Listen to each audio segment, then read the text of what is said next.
Halo, saya Acil. Mau tahu tentang saya lebih dekat? Jangan lupa nonton di channel Ricky W. Putra. Hai netizen yang budiman. Sekarang gue bersama konten kreator lagi nih. Mungkin teman-teman kenal yang namanya dengan animasi Dalang Pelo. Nah, di samping gue sekarang sudah ada nih si kreator yang buat, yaitu Mas siapa namanya? Nur Alif Ramadan. Oke, Mas Nur Alif Ramadan. Kita akan ngobrol bareng dengan Mas Nur Alif Ramadan selaku konten kreator Dalang Pelo. Podcast Culun Holik, podcast aneh dan receh. Oke, Mas Alif, kesibukannya sekarang lagi ngapain nih, Mas Alif? Oke, kesibukan aku tuh selain bikin konten, aku masuk kuliah juga sekarang. Jadi lagi sibuk belajar lagi di kuliah. Ya udah sih itu aja dua. Itu aja ya? Bikin konten sama belajar. Belajar lagi ya. Dulu nih waktu pembuatan gitu, pasti Mas Alif kan mengalami yang namanya try dan error. Betul ya? Nah, bisa dijelasin nggak tuh awal mulanya kenapa muncul nama atau kontennya itu Dalang Pelo? Bisa dijelasin nggak tuh Mas Alif ke teman-teman yang nonton? Jadi awalnya aku bikin konten Dalang Pelo tuh bisa dibilang nggak sengaja ya, karena awalnya iseng dan tiba-tiba nggak nyangka aja bisa nyampe kayak se-booming sekarang gitu, se-terkenal ini. Jadi awalnya coba buat bikin satu karya Dalang Pelo, satu cerita singkat gitu tentang keseharian di sekolah sih waktu itu. Nah habis itu tiba-tiba ada beberapa orang yang nggak dikenal sih, jadi kayak follower baru gitu, nge-follow terus bilang, wah bagus nih, bikin lagi dong kak, bikin lagi. Padahal nggak kenal gitu, siapa nih kak, tiba-tiba bikin lagi. Nah dari situlah kayak ada keinginan aku juga nih pengen bikin lagi gitu. Jadi akhirnya bikin lagi sampai akhirnya punya jadwal update-nya sendiri. Dan sampai sekarang banyak yang repost gitu, dikenal banyak orang. Nah, pada saat waktu pembuatan awal nih Mas Alif ya, pasti kan Mas Alif mengalami namanya kegagalan nih. Nah, awalnya bentuk karakter Dalang Pelo apakah seperti itu? Oh, awalnya enggak, banyak banget perubahan awalnya gitu. Kayak gimana tuh? Awalnya kayak gimana? Bisa dijelasin nggak nih? Kalau misalnya karakter Acil yang sekarang kan itu ada bentuk jamurnya, ya, pakai topi, terus bajunya ada apa ya, motif hatinya gitu loh. Itu seiring apa ya, berjalannya waktu kan ada banyak pelajaran yang aku dapetin, terus akhirnya buat nyiptain satu karakter yang mungkin banyak ciri khasnya gitu. Itu misalnya waktu itu kan pertama cuman topi aja, itu awalnya tuh inspirasi topinya itu dari gimana ya, waktu itu kan masih SMK. Nah terus aku tuh disuruh cukur botak. Gundul ya, kadang rambut itu. Gimana deh, kayak waktu SMP tuh malah rambut tuh bagus banget kan. Dia harus dicukur, aduh gimana ya. Terus karena malu sering pakai topi. Gitu. Nah jadi sebenarnya itu motif dari Acil pakai topi karena aku dulu sering pakai topi di SMK. Kalau terkait dengan Acil Dalang Pelo nih, pasti kan identik dengan yang namanya topi ada jamurnya. Ini sangat ikonik sih menurut saya ya. Menurut gue ikonik. Jamurnya itu apa sih? Kenapa mesti ada jamur gitu di topinya? Waktu itu ada pelajaran bikin karakter. Terus dikasih tahu kalau misalnya mau buat karakter yang mudah diingat sama orang itu harus punya ciri khasnya. Terus dikasih referensi misalnya kayak SpongeBob, terus kayak Dora dan lain-lain, itu punya ciri khas mereka sendiri-sendiri ya gitu kan. Terus mikir tuh kayaknya di karakter aku nih si Acil harus perlu dikasih sedikit tambahan biar ada ciri khasnya gitu. Kalau waktu itu cuma topi udah biasa aja kayak betul. Gitu. Kayak masih kurang gitu. Terus karena di situ lagi apa ya, mau lulus juga, terus banyak belajar kan, banyak ujian sampai nggak sempat buat mandi waktu itu. Terus sampai saking nggak sempat buat mandi, ada temen tuh yang nyeletuk kayak, nggak mandi lu, kepala lu jamuran lu. Terus itu kayak dapat ide gitu, coba bikin apa referensi buat ide si karakter yang aku buat ini gitu kan.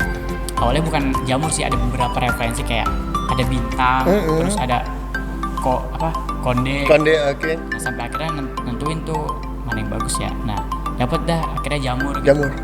Berarti itu sebenarnya semuanya itu kisah nyatanya Mas Alif ya yang dialamin ya untuk karakter itu ya. Rata-rata sih di situ.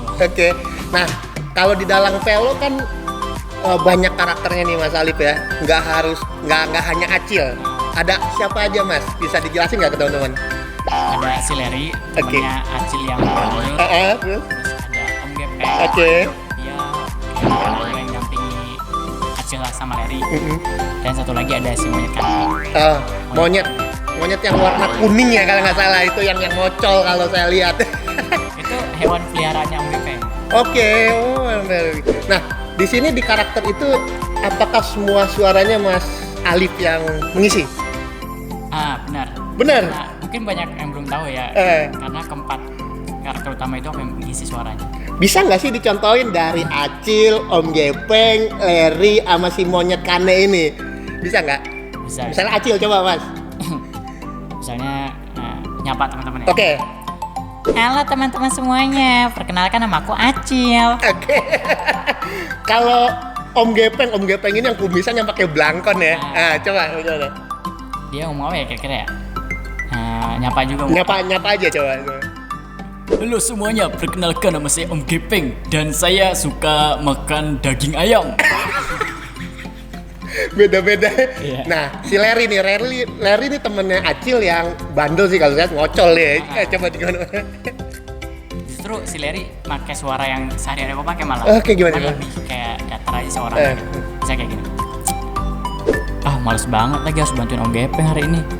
Terus ada lagi misalnya yang ciri khas. Bisa nggak sih Cil sehari aja nggak usah ngomong sayang. Iya. Nah, pasti ada satu lagi nih tokoh kuning warnanya ya, yang bandel ya, yang kadang pelanga-pelongo ya, si monyet Kane. Coba dong Mas Acil. Aku lagi ada di mana ya? Oke, itu tadi karakter yang ngisi semua Mas Alif ya, dari karakternya Acil, dari karakternya Om Gepeng, Larry maupun monyet Kane. Ternyata tuh suaranya intonasi berbeda-beda ya. Ada kesulitan nggak dalam mengisi suara itu Mas Acil? Kan sendiri nih. Coba diceritain. Mungkin di bagian suara Om Gepeng ya. Kenapa tuh? Kadang suka kalau misalnya dialognya banyak gitu, suka serak gitu. Harus udah nyiapin minum sih kalau misalnya kayak gitu, nyiapin minum tiap ngisi suara bentar-bentar minum gitu. Saya pernah tuh sekali kayak gitu, tiba-tiba batuk-batuk gitu. Gara-gara ngisi suara Om Gepeng kan. Batuk-batuk ya udah akhirnya harus sering-sering minum gitu kan. Terus juga kenapa milih buat ngisi sendiri gitu? Karena waktu itu tuh mikir gimana ya, buat bikin animasi kan masih jarang juga ya waktu itu pas zamannya aku. Terus buat minta ke temen kayaknya rasanya kayak agak aneh juga sih ke temen. Terus nggak mungkin setiap hari gitu, setiap mau bikin konten aku nyamperin ke rumahnya gitu. Minta suaranya, dan posisinya juga yang sepi tuh cuman rumah aku kalau lagi nggak ada orang di rumah gitu. Nyari tempat sepi itu masih susah gitu. Jadi bikin suaranya sendiri aja ya. Jadi mikir coba bikin suara sendiri gitu. Awalnya suara Larry sama si Acil tuh. Nah terus nggak ada yang nyadar gitu kan. Awalnya banyak yang komen, ih siapa tuh yang ngisi suara Acil lucu banget gitu. Yang ngisi suara Larry kayaknya ganteng nih orang. Padahal mah sama-sama aja gitu. Nah tuh yang sering nonton animasi Dalang Pelot tuh, semua yang ngisi suaranya sama, Mas Alif semua. Jangan tertipu ya dengan voice-nya. Alasan pemilihan Instagram waktu dulu itu gimana? Kenapa Mas? Karena waktu 2016 itu baru banget ada Instagram kalau nggak salah. Baru banget Instagram ada gitu. Jadi ya itu teman-teman pada pakai Instagram kayak aku ikut. Terus coba malah itu bikin Dalang Pelot tuh awalnya pakai akun sendiri. Akun pribadi gitu. Tadi ada foto-foto sendiri. Terus sampai akhirnya kan dikasih tahu sama guru waktu nggak salah. Kalau ini tuh harus dibedain, ini buat karya, terus bikin lagi buat personal sendiri. Udah akhirnya dipisahin kan. Karena dari Instagram, dan terus kenapa dulu animasi singkat-singkat? Karena Instagram kan cuma ngebatasin videonya di bawah 15 detik. Betul. Itu jadi acuan ke saya sendiri, bikin animasi cuma singkat aja gitu. Berarti udah cukup lama ya, dari tahun 2016 ya. Sekarang malah Instagram udah bisa IGTV kan. Iya betul ya. Jadi perjalanan Dalang Pelot tuh nggak segampang atau semudah yang teman-teman lihat ya kan. Ada perjuangan di balik itu ya, Mas Alif ya, mengorbankan waktunya ya, dan sebagainya. Harapan Mas Alif nih ya, harapan Mas Alif terkait dengan dunia animasi di Indonesia untuk saat ini seperti apa? Kedepannya ya? harapannya ya yang pasti lebih maju lagi, karena apalagi pas zamannya aku tuh masih gimana ya, animator tuh jarang banget ya dicari gitu. Harapan aku industri animasi di Indonesia makin berkembang, terus nggak ada lagi kayak orang tua ngeremehin apa sih nih belajar animasi gunanya apa sih gitu, karena dulu banyak banget tuh yang kayak gitu. Tapi alhamdulillah sekarang mulai berkembang juga kan animasi di Indonesia, terus mulai banyak dicari, termasuk aku sendiri kan sebagai apa yang punya dalam pelo pengen nyari tim juga gitu. Sekarang tuh malah justru dicari kayak gitu-gitu, kayak yang bikin animasi gitu. Sekarang udah ada tim Mas Alif? Ada Ada berapa orang sekarang timnya? 3-4 gitu. Tuh ya teman-teman. Nah, jadi kalau misalnya teman-teman ingin berkecimpung menjadi konten kreator yang terkait dengan animasi, cukup memungkinkan, cukup memadai untuk saat ini ya. Oke Mas Alif, saya rasa perbincangan kita untuk saat ini cukup sekian ya.